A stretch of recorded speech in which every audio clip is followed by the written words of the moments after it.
Welcome back, friends. My name's Helena, and today we're diving into the art of perfecting skin tones in your photos. I'm going to show you an easy way to do this directly within Lightroom without having to bother with other apps. So first things first, we're going to break it down into 2 essential steps. Step 1, enter the realm of HSL, and that's hue, saturation, and luminance. You can find it in the right part of the screen while sliding down here through the column. Hue is all about the colors in your image. If your skin tones are leaning too much towards red or orange, don't worry. Just nudge that orange hue back towards yellow for a balanced look.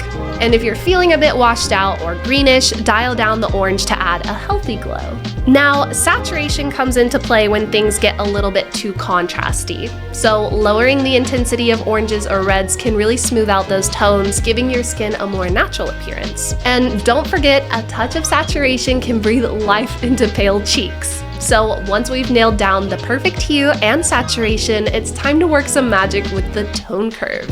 This stuff is like sprinkling fairy dust for that dreamy, radiant skin effect, which is perfect for wedding snaps or portraits. Now, with the tone curve, we're not dabbling in colors, we are sculpting light and shadow, which means we'll have to go to our exposure tone curve. Here we have 4 dots on the line. The end dot is the blacks and shadows, the middle is the midtones, and the last 2 up top are the highlights and the whites. We want to focus on those midtones, so a gentle nudge upwards adds a creamy, luminous quality to the skin, which is exactly what we're after. Also, if we move the dot up and down the line, we can play around for more glow in there. If, and only if, you feel like this is still not as glowy as you would like, here's a neat trick. So create a mask around the skin, including any visible neck, hands, or legs. Then select those areas meticulously because we're aiming for uniform perfection.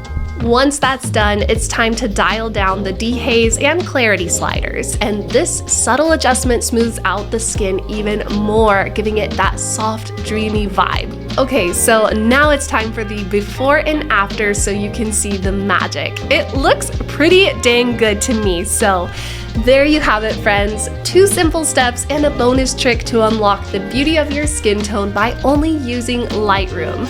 Let me know in the comments what other tricks you know that work best for perfect skin, and make sure to hit that like button if you learned something from this tutorial.